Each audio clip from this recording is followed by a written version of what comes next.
നിങ്ങളുടെ baby, welcome to my channel baby's taste. ഞാനിന്ന് വന്നിരിക്കുന്നത് ഒരു ചിക്കൻ ബിരിയാണി റെസിപ്പി ആയിട്ടാണ്. അത് സാധാരണ ഒരു ചിക്കൻ ബിരിയാണി അല്ല, ആ ബിരിയാണിന് ഒരു പർദക്കകത്തൊക്കെ വെച്ചിട്ടുള്ള ഒരു ബിരിയാണിയാണ്. എന്റെ ചാനൽ ആദ്യമായിട്ട് കാണുന്നവരാരെങ്കിലും ഉണ്ടെങ്കിൽ ദയവേത് ചാനൽ സബ്സ്ക്രൈബ് ചെയ്യണം, തൊട്ടടുത്തുള്ള ബെല്ലൈക്കൺ ഒന്ന് പ്രസ് ചെയ്യണേ. നമുക്കിത് വീഡിയോയിലേക്ക് പോവാം. ഫ്രൈ ചെയ്ത ചിക്കനാണ് നമുക്ക് ഈ പർദ ബിരിയാണി ഉണ്ടാക്കാനായിട്ട് വേണ്ടത്. അതിനുവേണ്ടി ഞാൻ എടുത്തിരിക്കുന്നത് 1 കിലോ ചിക്കനാണ്. അത് മാരിനേറ്റ് ചെയ്യാൻ വേണ്ടുന്ന ഇൻഗ്രീഡിയൻസ് എന്തൊക്കെയാണെന്ന് വെച്ചാൽ 2 ടേബിൾ സ്പൂൺ കശ്മീരി മുളക് പൊടി, 1 ടീസ്പൂൺ മഞ്ഞൾപ്പൊടി, 1 ടീസ്പൂൺ ബിരിയാണി മസാല, ഒരു 2 ടീസ്പൂൺ ഉപ്പ് ഇടുകയാണ്, 1 ടേബിൾ സ്പൂൺ കോൺഫ്ലവർ. ഇതെല്ലാം കൂടെ നന്നായി മിക്സ് ചെയ്ത് ഞാൻ മാരിനേറ്റ് ചെയ്യാൻ പോവാണ്. ഞാനിപ്പോൾ ഇത് സ്പൂൺ വെച്ചാണ് മിക്സ് ചെയ്തേക്കുന്നത്. നിങ്ങൾക്ക് വേണമെങ്കിൽ നന്നായി ഇത് തിരുമ്മി വെക്കണം എന്നുണ്ടെങ്കിൽ കൈ ഉപയോഗിച്ചായാലും ചെയ്യാം.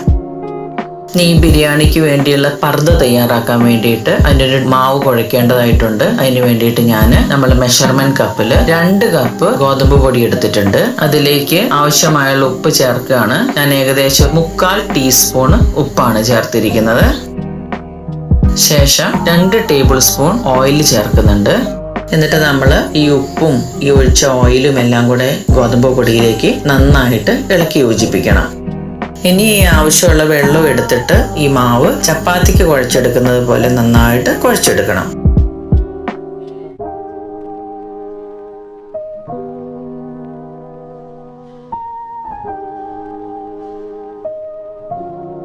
ഇപ്പം ഇത് നല്ലതുപോലെ കുഴച്ചെടുത്തിട്ടുണ്ട്. ഇനി അതിൻ്റെ മുകളിൽ അല്പം എണ്ണ തടവിയതിന് ശേഷം നമ്മളിത് മാറ്റി വെക്കാൻ പോവുകയാണ്.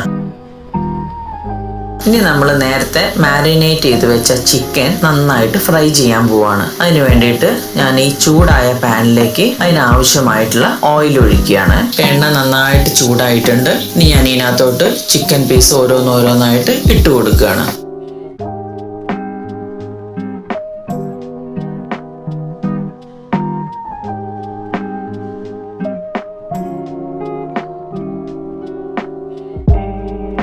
ഒരു സൈഡ് ഏകദേശം ഫ്രൈ ആയിന്ന് വരുമ്പോൾ നമ്മളത് വീണ്ടും മറിച്ചിട്ട് കൊടുക്കണം. ഇപ്പൊ ഇത് ഏകദേശം ഫ്രൈ ആയിട്ടുണ്ട്. ഞാൻ ഇനി ഇത് കോരുവാണ്.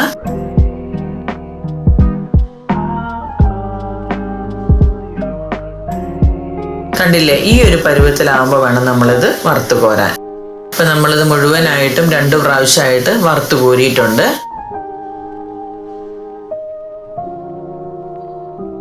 ഇനി നമുക്കിത് ഗാർണിഷ് ചെയ്യാൻ വേണ്ടിയിട്ടുള്ള ഒണിയനും കിസ്മിസും കാഷ്നട്ടും ഒക്കെ ഫ്രൈ ചെയ്യാൻ വേണ്ടി പോവാണ്. അതിന് ഞാൻ നമ്മളിപ്പോൾ ചിക്കൻ വറുത്ത് കോരിയ ആ എണ്ണ തന്നെയാണ് യൂസ് ചെയ്യുന്നത്. അത് എന്താന്ന് വെച്ച് കഴിഞ്ഞാൽ നമ്മൾ അതിനകത്ത് വറുത്ത് കോരുമ്പോൾ ആ ചിക്കൻ വറുത്തതിൻ്റെതായ ആ ടേസ്റ്റും എല്ലാം ഈ ഓണിയനൊക്കെ നന്നായിട്ട് കയറി വരും. അതിന് വേണ്ടിയിട്ടാണ് അങ്ങനെ ചെയ്യാൻ പോകുന്നത്.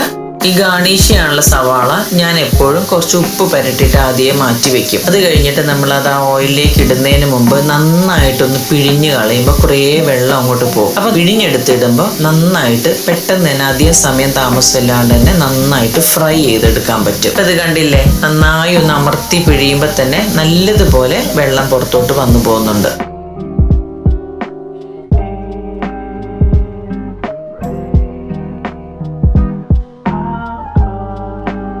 നമുക്ക് ഗാർണിഷ് ചെയ്യാനുള്ള ഓണിയൻ നന്നായിട്ട് ഫ്രൈ ആയിട്ടുണ്ട്. ഞാൻ ഇനി അത് കോരുവാണ്. ഇനി ആ എണ്ണയിലേക്ക് നമ്മൾ എടുത്തു വെച്ചിരിക്കുന്ന കാഷ്നട്ടും കിസ്മിസും വറുത്ത് കോരുക.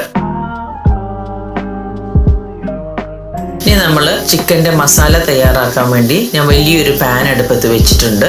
അതിനകത്തേക്ക് നമ്മൾ ചിക്കനും ഒണിയനും എല്ലാം വറുത്ത് കോരിയ എണ്ണ ബാക്കി വന്ന ആ എണ്ണ തന്നെയാണ് അതിനകത്തോട്ട് ആദ്യം തന്നെ ഒഴിക്കുന്നത്. ആ എണ്ണയിലേക്ക് ഏകദേശം ഒരു 3 ടേബിൾ സ്പൂൺ വരുന്ന ഡാൽഡയും കൂടെ ഞാൻ ആഡ് ചെയ്യാണ്. ആ എണ്ണ നന്നായി ചൂടായതിന് ശേഷം ഞാനൊരു 10 സവാള ചെറുതായി അരിഞ്ഞത് ഇട്ട് കൊടുക്കുകയാണ്. അതിനകത്തോട്ട് ഒരു 2 ടീസ്പൂൺ ഉപ്പ് ഇടുകയാണ്. അതിനുശേഷം നന്നായിട്ടൊന്ന് നമ്മളിത് ഇളക്കണം. അതിനുശേഷം ഒരു 3 മിനിറ്റ് നമ്മളൊന്ന് അടച്ചു വെച്ചിതൊന്ന് വഴറ്റണം.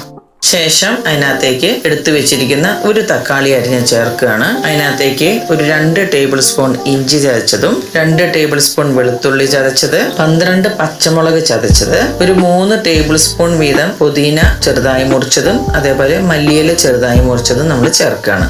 എന്നിട്ട് എല്ലാം കൂടെ നന്നായി ഒരു 2 മിനിറ്റ് വഴറ്റിയതിന് ശേഷം നമ്മൾ അതിനകത്തേക്ക് 1 ടീസ്പൂൺ മഞ്ഞൾ പൊടിയും കൂടെ ഇട്ടിട്ട് ഞാനിത് നന്നായി ഇളക്കുകയാണ്. ശേഷം അതിനകത്തേക്ക് കുറച്ച് ഫ്രഷ് കറിവേപ്പില, 1 table spoon biryani masala, 2 teaspoon garam മസാലയും കൂടി ഇട്ടതിന് ശേഷം അതിന്റെ പച്ചപ്പ് മാറുന്ന വരെ നമ്മൾ 2-3 മിനിറ്റ് ഒന്ന് നന്നായി വഴറ്റുക. ഇനി അതിനകത്തേക്ക് ഒരു 3 ടേബിൾ സ്പൂൺ തൈര്, അതിന്റെ കൂട്ടത്തിലേക്ക് ഒരു നാരങ്ങയുടെ പകുതി എടുത്തിട്ട് അതിന്റെ ജ്യൂസ് നന്നായിട്ട് ഞാൻ ഇതിനകത്തേക്ക് പിഴിഞ്ഞൊഴിക്കുകയാണ്. എന്നിട്ട് നമ്മളത് നന്നായിട്ടൊന്ന് മിക്സ് ചെയ്യുക. ഇനി ഞാൻ അതിനകത്തേക്ക് നമ്മൾ മെഷർമെന്റ് കപ്പിന് 3 കപ്പ് നല്ല ബസ്മതി റൈസ് വൃത്തിയാക്കി കഴുകി എടുത്ത് വെച്ചതാണ്. അത് ഞാൻ ഇതിനകത്തേക്ക് ഇട്ട് ഇളക്കുവാണ്. അതിലേക്ക് 2-3 കഷ്ണം ബേ ലീഫ്, 1-2 കഷ്ണം കറുവപ്പട്ട, 3-4 കഷ്ണം ഗ്രാമ്പൂ, ഒരു 4-5 ഏലക്കയും കൂടെ ഇടുവാണ്. അതിനകത്തേക്ക് ഒരു 3 ടീസ്പൂൺ നെയ്യും കൂടെ ചേർക്കുകയാണ്. ഇവിടെ നമ്മൾ വേവിക്കാനായിട്ട് മെഷർമെന്റ് കപ്പിൽ 3 കപ്പ് ബസ്മതി റൈസ് ആണ് എടുത്തിരിക്കുന്നത്. അപ്പോൾ 1 കപ്പിന് 1.5 കപ്പ് തിളച്ച വെള്ളം എന്നുള്ളതാണ് നമ്മുടെ കണക്ക്. അത് കണക്കാക്കിയിട്ട് ഞാൻ ഈ തിളച്ച വെള്ളം ഒരു 4.5 കപ്പ് വെള്ളമാണ് ഇപ്പോൾ ഇതിനകത്തേക്ക് ചേർത്ത് കൊടുക്കാൻ പോകുന്നത്. ഇനി അതിലേക്ക് ആവശ്യമുള്ള ഉപ്പ് ഇടുക. ഞാനിപ്പോൾ ഏകദേശം ഒരു 2 ടീസ്പൂൺ ഉപ്പാണ് ഇട്ടിരിക്കുന്നത്. ഇനി കുറച്ചും കൂടെ ഉപ്പ് വേണ്ടവർക്ക് നിങ്ങൾ ഓരോരുത്തരുടെ ഇഷ്ടം അനുസരിച്ചിട്ട് അതിന് വേണ്ടുന്ന ഉപ്പ് ചേർക്കുക. അതിനകത്തേക്ക് നമ്മൾ ഈ റൈസ് നന്നായി സോഫ്റ്റ് ആവാൻ വേണ്ടിയിട്ട് നമ്മളൊരു 1/2 പീസ് ലെമണിന്റെ ജ്യൂസും കൂടെ സ്ക്വീസ് ചെയ്ത് ഒഴിക്കുന്നുണ്ട്. ഇനി ഈ റൈസ് നന്നായി തിളച്ച് ഒരു പകുതി വേവായതിനു ശേഷമാണ് നമ്മൾ ചിക്കൻ അതിനകത്തേക്ക് ഇടുന്നത്. കാര്യം എന്താന്ന് വെച്ച് കഴിഞ്ഞാൽ നമ്മൾ ഓൾറെഡി ചിക്കൻ ഫ്രൈ ചെയ്ത് വെച്ചിരിക്കുകയാണ്. അപ്പൊ ഈ റൈസ് പകുതി വേവായതിനു ശേഷമാണ് നമ്മൾ അതിനകത്തോട്ട് മിക്സ് ചെയ്യാൻ പോകുന്നത്. ഇപ്പൊ ഈ റൈസ് പകുതി വേവായിട്ടുണ്ട്. ഇനി നമ്മൾ അതിനകത്തോട്ട് നമ്മൾ ഈ ഫ്രൈ ചെയ്ത് വെച്ചിരിക്കുന്ന ചിക്കൻ മിക്സ് ചെയ്ത് കഴിഞ്ഞിട്ട് പിന്നെ അത് ചോറ് മുഴുവനായിട്ട് വേവുന്നത് വരെ നമ്മൾ അടച്ചു വെക്കാൻ പോവുകയാണ്. ഇപ്പൊ ഇതാ നമ്മളുടെ സൂപ്പർ ബിരിയാണി ഇവിടെ റെഡി ആയിട്ടുണ്ട്. ഞാനിവിടെ ഈ ബസ്മതി റൈസ് ആണ് യൂസ് ചെയ്തിരിക്കുന്നത്. അതുകൊണ്ട് ഏകദേശം ഒരു 20 മിനിറ്റ്സ് ആയപ്പോഴത്തേക്ക് എനിക്ക് നന്നായി ഇത് വെന്ത് കിട്ടി. നിങ്ങൾ ഇനി ഏത് അരിയാണോ ഉപയോഗിക്കുന്നത് അതിന്റെ വേവിനനുസരിച്ചിട്ട് നന്നായി ഒന്ന് നോക്കിയിട്ട് ചെയ്യുക. കണ്ടില്ലേ ഫ്രണ്ട്സ്, നല്ല യമ്മി ചിക്കൻ ബിരിയാണിയാണ് റെഡി ആയിരിക്കുന്നത്. ഇനി നമ്മൾ ഈ ബിരിയാണിക്ക് ഇടാൻ വേണ്ടിയുള്ള ഒരു ഉടുപ്പ് റെഡിയാക്കാൻ പോവുകയാണ്. അതിനു വേണ്ടി നമ്മൾ നേരത്തെ കുഴച്ചു വെച്ച ഗോതമ്പ് മാവ് എടുത്തിട്ട് കൗണ്ടർ ടോപ്പിൽ ഇട്ടിട്ട് വലിയൊരു ചപ്പാത്തി പോലെ പരത്തിയെടുക്കാൻ പോവാണ്.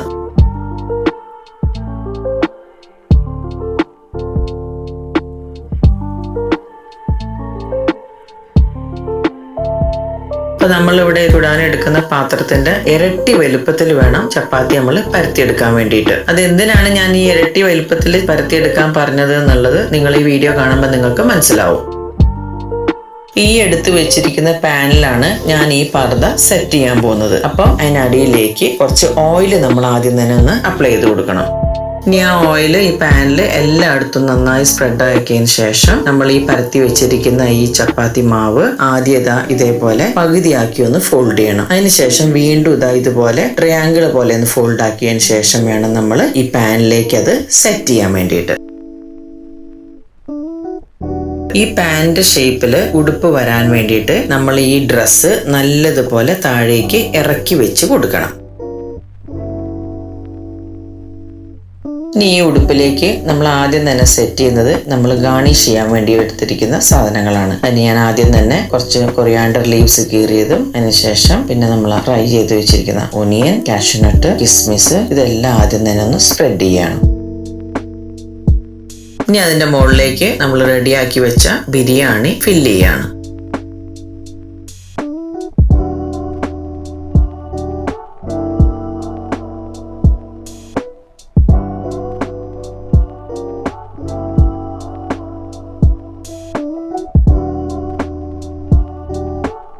നമ്മളിത് ഫില്ല് ചെയ്യുമ്പോൾ ശ്രദ്ധിക്കേണ്ട എന്താണെന്ന് വെച്ച് കഴിഞ്ഞാൽ നമ്മൾ എടുത്തിരിക്കുന്ന പാനിന്റെ സൈസിൽ തന്നെ കിട്ടണമെന്നുണ്ടെങ്കിൽ നമ്മൾ തവി ഉപയോഗിച്ച് എല്ലാ ഭാഗത്തും ഒരേപോലെ തന്നെ പ്രസ് ചെയ്ത് കൊടുക്കണം. ഈ പാൻ ഏകദേശം ഫില്ലായതിനു ശേഷം ഈ പുറത്തോട്ട് കിടക്കുന്ന മാവ് ഇതേപോലെ തന്നെ എല്ലാ ഭാഗത്തുനിന്നും ഒരുപോലെ നമ്മൾ അകത്തേക്ക് മടക്കി ഇത് നല്ലതുപോലെ കവർ ചെയ്ത് വെക്കണം. ഇപ്പൊ ഞാനിവിടെ റെഡിയാക്കിയ ഉടുപ്പ്, ഈ ഉടുപ്പിന് ഞാൻ തന്നെ ഒരു പേരിടുകയാണ്, പർദ. ഓക്കെ, നമുക്കിനി ഈ പർദയും കൂടെ വേവിച്ചെടുക്കണം. അതിന് വേണ്ടിയിട്ട് ഞാൻ ഈ പാന് വീണ്ടും അടുപ്പത്തേക്ക് വെക്കുകയാണ്. ഒരു സൈഡ് വെന്തതിന് ശേഷം നമ്മളിത് മറച്ചിട്ട് മറ്റേ വശവും കൂടെ വേവിക്കണം. ഇതിന്റെ മുകളിൽ നമുക്ക് ചെറുതായിട്ടൊന്ന് ഓയിൽ ബ്രഷ് ചെയ്ത് കൊടുക്കാം. റെഡിയായ നമ്മുടെ പർദ ബിരിയാണി ഞാനിതാ സെർവിങ് പ്ലേറ്റിലേക്ക് മാറ്റുകയാണ്.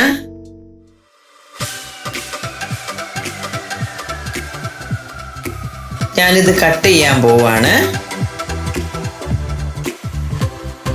ഫ്രണ്ട്സ്, കണ്ടില്ലേ, നമ്മുടെ സൂപ്പർ ആവി പറക്കുന്ന പർദ ബിരിയാണി റെഡി. എൻ്റെ വീട്ടിൽ 2 ബിരിയാണി പ്രാന്തന്മാരുണ്ട്. അങ്ങനെയുള്ളവർക്ക് ബർത്ത്ഡേക്ക് കേക്കിന് പകരം ഒരു പർദ ബിരിയാണി ഉണ്ടാക്കിയിട്ടായാലും ട്രൈ ചെയ്യാം കേട്ടോ. ഫ്രണ്ട്സ്, ഇത് കാണുന്ന എല്ലാവർക്കും തീർച്ചയായും ഇഷ്ടപ്പെടുന്ന റെസിപ്പിയാണ്. എൻ്റെ ഈ റെസിപ്പി കണ്ട് ഇഷ്ടപ്പെടുന്നവർ സബ്സ്ക്രൈബ് ചെയ്യാൻ മറക്കല്ലേ. മാത്രമല്ല നിങ്ങളെ ഫ്രണ്ട്സായിട്ടൊന്ന് ഷെയർ ചെയ്തേക്കണേ. ഞാൻ ഇനി അടുത്ത വീഡിയോ ആയിട്ട് വരുന്നവരെയും ബൈ ബൈ ഫ്രണ്ട്സ്.